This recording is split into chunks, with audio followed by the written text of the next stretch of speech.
So next हम लोग देख रहे हैं about the fruit one. Ovule, after post fertilization, what happened? The ovules, the zygote is developing into the embryo. The primary endospermic nucleus is developing into the endosperm. इसके बाद development होता है about the development of the seed one, जो कि ovules develop हो जाते हैं. और ovules कहाँ पे प्रेजेंट रहते हैं? Inside the ovary. That ovary is going to be converted into the fruit one. That is the fruit. So the fertilized ovary or ripened ovary is called as a fruit. Fertilized and ripened ovary is called as a fruit one. And at what time the fruit development occur? During the developing of the seed one. जहाँ पे क्या हो रहा है? Seed develop हो रहा है. Ovule से क्या होते हैं? सीड डेवलप होते हैं. जाइगोट से एम्ब्रियो डेवलप हो जाएगा आफ्टर द फर्टिलाइजेशन, जो कि हम पोस्ट फर्टिलाइजेशन चेंजेस देख रहे हैं. ओव्यूल से सीड डेवलप हो जाएगा and ovule develop into the fruit one. During the development of the seed from the ovule, these developing seeds triggers the development of fruit. It secretes some kind of hormones which help in the formation of the fruit one. So जो developing seed है, developing seed क्या करते हैं? एक तरह के hormone secrete करते हैं और यही हार्मोन हेल्प करते हैं for the formation of the fruit. And this ovary is converted into the fruit and now the ovary wall is converting to the fruit wall and that is called as the pericarp. Pericarp is the fruit wall. हम लोगों ने 11th standard में देखा था that fruit wall pericarp is of 3 types. That is the outer ectocarp, and the middle is the mesocarp. Mesocarp is the middle one, and the inner is called as the endocarp. Okay, the inner one. We have seen the example of the coconut. Okay, the endocarp is hard and stony one, but here in the mango, the endocarp, that is the Mangifera indica. Here the ecto, endo and mesocarp is easily visualized. This is the outer ectocarp, जो कि छिलका जिसको हम लोग कहते हैं mango का outer part, and the inner in which seeds are there, that is the hard endocarp is there. जो fleshy part हम लोग जो मैंगो का खाते हैं, that is the edible or fleshy mesocarp is there. So mesocarp is the edible and fleshy. So fruits are, अब मैंने आप लोगों को बताया था in the 11th standard types of fruits किस तरह से होते हैं. मैंने बताया कि फ्रूट्स कहाँ से बनते हैं? ओवरी से बनते हैं. Okay, the fruits which are developed from the ovary and which are edible in nature, that kind of fruits are called as a true fruits. Types हम लोग देख रहे हैं true fruits. Okay, that is also called as a eucarp, which are developed from the ovary. And the fruits which are not developed from the ovary, these are called as a false fruits. False fruits. And these are also called as a pseudocarp. Pseudocarp. Example of the pseudocarps are the strawberry. और example है about the apple. Apple भी किसमें आते हैं? False fruits में आते हैं, जहाँ पे thalamus और pedicel. स्ट्रॉबेरी में क्या हो जाएगा? पेडिसेल जो है वो फ्लेशी हो जाएगा, ये इडेबल रहेगा. और एप्पल में जो थैलामस रीजन है वो क्या हो जाएगा? फ्लेशी हो जाएगा, ये इडेबल रहेगा. That is not develop from the ovary. Ovary के पार्ट्स नहीं है, ये फ्लावर के पार्ट से अपने आपको फ्लेशी बनाते हैं जो कि इडेबल है. लेकिन जो ट्रू फ्रूट्स हैं जो कि ओवरी से डेवलप होते हैं, ये हम लोगों ने देखा है 3 टाइप के फ्रूट्स हैं. That is the simple, compound and composite. Simple fruits जो है डेवलप होते हैं from the single ovary, that is the monocarpellary syncarpous से. मल्टीकार्पिलरी सिंकार्पस अगर है, बहुत सारे ओवरीज प्रेजेंट है और सारे क्या है? फ्यूज हो चुके हैं, इससे कंपाउंड फ्रूट्स बनते हैं. और बंच ऑफ इन्फ्लोरेंसेस से क्या बनता है? About the composite fruits. Again simple fruits हम लोगों ने 11th स्टैंडर्ड में देखा था. No need to take the example of each and every one, just revise it once. This is the overall thing about the fruits. Seed. Significance of fruit and seed. Development of seed marks the end of the sexual reproduction in the angiosperm. जिस तरह से seeds बन जाते हैं, fruit बन जाते हैं, sexual reproduction यहाँ पे स्टॉप हो जाता है. सीड्स और फ्रूट्स क्यों बनते हैं? सीड्स हेल्प करते हैं for the propagation of the angiosperms. और मैंने बताया था कि सीड्स जो है क्या करते हैं, हेल्प करते हैं formation of the new plants. तो एंजियोस्पर्म्स जो है 80% वर्ल्ड में प्रेजेंट क्यों है, इनकी पॉपुलेशन क्यों ज्यादा है? क्योंकि इनके पास सीड्स हैं. तो सीड्स जो है क्या करेंगे, डिस्पर्स हो जाएंगे. Seeds and fruits are special devices for their dispersal. ये स्पेशल डिवाइसेस है, क्या करेंगे, डिस्पर्स हो जाएंगे, फैल जाएंगे. And they help in a propagation of the new species, नए स्पीसीज बनाने के लिए. और क्या करते हैं, जो फ्रूट होता है, fruits provide the nourishment to the developing embryo. Fruit क्या करेगा, नरिशमेंट प्रोवाइड करेगा डेवलपिंग एम्ब्रियो, डेवलपिंग सीड्स के लिए. जो अंदर सीड्स प्रेजेंट है फ्रूट के अंदर, फ्रूट क्या करेगा, इसको नरिशमेंट प्रोवाइड करेगा during the development.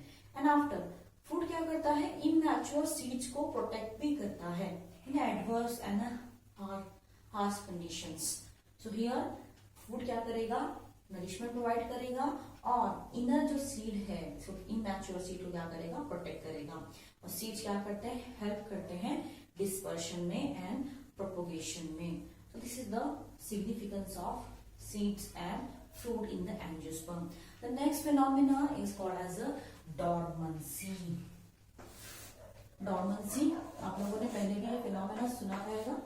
That is the dormant seed is there. हम लोग जो बाजार में जाते हैं तो हम लोगों को जवार और वीट मिलते हैं. ये जवार और वीट किसान क्या करते हैं, सॉइल में सो करते हैं. लेकिन इमीडिएटली हार्वेस्ट करने के बाद सॉइल में सो नहीं करते. It requires some times and up to that time the seeds of jowar, wheat, rice are the viable one. इनके अंदर क्या रहता है, एक लिविंग एम्ब्रियो प्रेजेंट रहता है. अगर इनको हम लोग ट्रीटमेंट देके जब सॉइल में सो करेंगे 1 साल के बाद या फिर 2 साल के बाद, तो एक नया प्लांट क्या हो जाएगा, जर्मिनेट हो जाएगा. जब तक ये सीड्स उसी तरह से रहते हैं, तो ये सीड्स में क्या रहता है कि ये सीड्स ग्रो नहीं होते हैं, जर्मिनेट नहीं होते हैं, एक रेस्टिंग स्टेज में रहते हैं. जब इनको हम लोग फेवरेबल कंडीशन देते हैं, जब हम लोग को जरूरत है तब, और सॉइल में सो करते हैं, तो ये जर्मिनेट हो जाते हैं, नया प्लांट बनाते हैं. लेकिन जब ये हार्वेस्ट करने के बाद और सॉइल में सो करने से पहले एक पीरियड रहता है जहां पे इनकी ग्रोथ हम लोग क्या करते हैं, कीज करते हैं. That Keesing of growth means temporary storage or temporary stop the growth of that seed is called as the dormancy. Dormancy क्या कर रहे हैं हम लोग, उसकी ग्रोथ जो है सीड की जर्मिनेट होने की एक थोड़ी देर तक हम लोग क्या कर रहे हैं, इसको रोक कर रख रहे हैं. That is the dormancy one. That is the state of metabolic arrest that facilitate the survival of organism during the adverse environmental condition. हम लोग क्या कर रहे हैं, मेटाबॉलिक एक्टिविटीज को अरेस्ट कर रहे हैं. कंप्लीटली एंड नहीं कर रहे हैं, डिलीट नहीं कर रहे हैं. इनकी मेटाबॉलिक एक्टिविटीज को हम लोग क्या कर रहे हैं, टेम्पररी अरेस्ट कर रहे हैं of the organisms during the adverse condition. बहुत एडवर्स कंडीशन में हम लोग क्या कर रहे हैं, उसको स्टोर कर रहे हैं और टेम्पररी कीज कर रहे हैं. कीजिंग ऑफ ग्रोथ यानी ग्रोथ को होने नहीं देना है, टेम्पररी तौर पे स्टॉप होना है. जब ये पीरियड ब्रेक हो जाएगा तब जाके जो क्या हो जाएगा, सीड जो है जर्मिनेट हो जाएगा. In the dormancy period. Dormancy period में क्या होता है, structural and physiological adaptive mechanism is there for the survival of that species. वो स्पीसीज के सर्वाइवल के लिए बहुत इंपॉर्टेंट है. ओके, अब एक सीड बन रहा है इन एग्जाम्पल हम लोग लेंगे. सीड बन रहा है इन विंटर कंडीशन, लेकिन सीड की जर्मिनेशन के लिए हम लोगों को कौन सी कंडीशन की जरूरत है, अबाउट द समर कंडीशन. तो विंटर से लेके समर तक ये सीड जो है खराब नहीं हो जाएंगे. इनकी जो है ग्रोथ टेम्पररी क्या हो जाएगी, कम हो जाएगी. That is nothing but called as a dormancy one. Dormant condition में रहते हैं, अंदर लाइफ एम्ब्रियो प्रेजेंट रहता है, ये जर्मिनेट नहीं हो पाएगा. जब फेवरेबल कंडीशन यानी समर की कंडीशन मिल जाएगी तो क्या हो जाएगा, डॉर्मेंसी पीरियड ब्रेक हो जाएगा और जो है आपका सीड डेवलप हो जाएगा. So this is the strategy for the seed to have a complete favorable condition. After that one, that seed will get developed into the embryo. जब तक के लिए उसकी ग्रोथ क्या कर रहे हैं हम लोग, मैकेनिकल और फिजिकल ग्रोथ को रिटार्ड कर रहे हैं. क्या कर रहे हैं, थोड़ा सा कम कर रहे हैं, इनकी मेटाबॉलिक एक्टिविटी कम कर रहे हैं. That is the structural and physiological adaptive mechanism. ये अडाप्ट करते हैं seed for the survival in adverse conditions. So here mature and sometimes what happen, कुछ mature seeds भी रहते हैं और वो viable रहते हैं जिनमें live embryo present रहता है, लेकिन ये germinate नहीं हो पाते हैं क्योंकि ये dormancy period में रहते हैं. After the dormancy period over, the mature and viable seeds will get germinate. Mature viable seeds कब germinate हो जाएंगे, जब इनका dormancy period खत्म हो जाएगा या फिर कुछ कंडीशन से हम लोग डॉर्मेंसी पीरियड को ब्रेक कर सकते हैं. आप ट्रीटमेंट दे सकते हैं, यूरिया का ट्रीटमेंट है, अल्कोहल ट्रीटमेंट है, then soaking of seeds inside the water.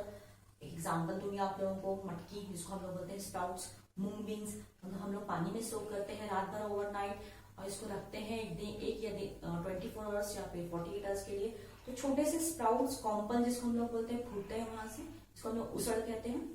तो ये जर्मिनेशन ब्रेक करते हैं हम लोग बाय एब्जॉर्बिंग द वाटर. इस तरह से क्या है, लेकिन ये सीड्स अगर हम लोग इसी तरह से सॉइल में सो करेंगे तो वो जर्मिनेट हो जाएंगे. जब तक ये सीड्स क्या रहते हैं, लाइव रहते हैं, लेकिन इनकी ग्रोथ कम रहती है. These kinds of the live embryo but the growth is retarded और कीजेस और somehow they are stop for a while. That kind of seeds are called as a viable seeds. जो काम के सीड्स, जिनको हम लोग नॉर्मल लैंग्वेज में बोलेंगे काम के सीड्स, जो कि वायबल सीड्स हैं. The oldest kind of mature seeds is the Lupinus arcticus. Is 10,000 years ago. Oldest kind of seeds are there. Mature seeds हैं, लेकिन कब जर्मिनेट हो गए, 10,000 के बाद, 10,000 years के बाद. नेक्स्ट है about the Phoenix dactyliferum. Phoenix dactylifera is another example about 2,000 years. और सबसे छोटे शॉर्ट लीव सीड्स रहते हैं सिट्रस प्लांट्स के. सिट्रस प्लांट जैसे लेमन है, लाइम है, नींबू के प्लांट जो खट्टे प्लांट्स रहते हैं, orange, these are belonging to the citrus family. तो इनके सीड्स किस तरह से रहेंगे, या द शॉर्ट लीव, बहुत कम, इसमें इनका डॉर्मेंसी पीरियड काफी कम रहता है. Next some tiny seeds are there. मैंने बताया कि स्मॉलेस्ट सीड्स कहाँ पे रहते हैं, ऑर्किड प्लांट्स में. इसको हम लोग क्या बोलते हैं, dust seeds. So they help in a dispersal. Again example है Orobanca. Orobanca is the example. Another example is the Strigera. Strigera orchids and Orobancus.